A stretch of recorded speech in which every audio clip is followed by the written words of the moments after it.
തൊടുപുഴ നഗരസഭയിൽ മുസ്ലിം ലീഗ് പിന്തുണയോടെ LDF ഭരണം പിടിച്ചു. CPM-ന്റെ സബീന ബിഞ്ചു നഗരസഭാ ചെയർപേഴ്സണായി തെരഞ്ഞെടുക്കപ്പെട്ടു. വിവരങ്ങളുമായി തൊടുപുഴയിൽ നിന്ന് എബിൻ ജോസ് ചേരുകയാണ്. എബിൻ, ഒരു വേറിട്ട കാഴ്ചയാണ്. ഇതൊരു പ്രാദേശിക തലത്തിലുള്ള ഒരു മാറ്റമെന്ന് മാത്രം നമുക്ക് കരുതാനാവുമോ? എന്താണ് പുതിയ വിവരം? സംഘർഷത്തിന് അയവ് വന്നിട്ടുണ്ടോ? ഏതായാലും നിലവിൽ ചെയർമാൻ തെരഞ്ഞെടുപ്പ് പൂർത്തിയായിരിക്കുകയാണ്. നേരത്തെ പറഞ്ഞതുപോലെ തന്നെ LDF-ന് വലിയ വിജയമുണ്ടായിരിക്കും. പ്രത്യേകിച്ച് ലീഗിന്റെ കൗൺസിലർമാർ LDF-ന് വോട്ട് ചെയ്തു. 5 കൗൺസിലർമാർ വോട്ട് ചെയ്തു. ഇതിന് കാരണം നമ്മൾ നേരത്തെ സൂചിപ്പിച്ച UDF ഭിന്നതയാണ്.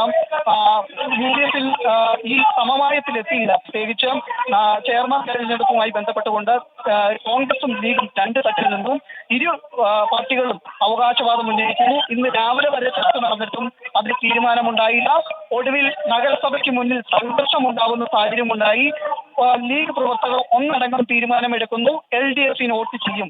അങ്ങനെ 5 വോട്ടുകൾ ഈ LDF-ന് അനുകൂലമായി വോട്ട് ചെയ്തു. അങ്ങനെ CPM-ന്റെ കൗൺസിലറായ സബീന ബിഞ്ചു തിരഞ്ഞെടുക്കപ്പെട്ടിരിക്കുന്നു.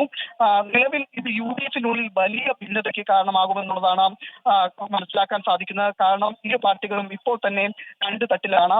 ജില്ലയിലെ UDF-നുള്ളിൽ ഇത് വലിയ പ്രത്യാഘാതങ്ങൾ ഉണ്ടാക്കും. കാരണം നേതാക്കൾ ഇടപെട്ടിട്ടും ഇത്തരത്തിൽ വലിയ ഭൂരിപക്ഷം ഉണ്ടായിട്ടും ഈ നഗരസഭയിലെ ഭരണം പിടിക്കാൻ സാധിച്ചില്ല എന്നുള്ളത് UDF-നെ സംബന്ധിച്ചിടത്തോളം വലിയ നാണക്കേടുണ്ടാക്കുന്നു. ഇരു പാർട്ടികളും വിട്ടുവീഴ്ചയ്ക്ക് തയ്യാറായില്ല. ചെയർമാൻ സ്ഥാനത്തെ സംബന്ധിച്ച വാദങ്ങൾ ഉന്നയിച്ചു. ഇന്ന് രാവിലെയും അവസാന റൗണ്ടിൽ ചർച്ച നടത്തി. പക്ഷേ തീരുമാനമെടുക്കാതെ വന്നതോടുകൂടി 2 പാർട്ടികളും സ്ഥാനാർത്ഥികളെ നിർത്തി.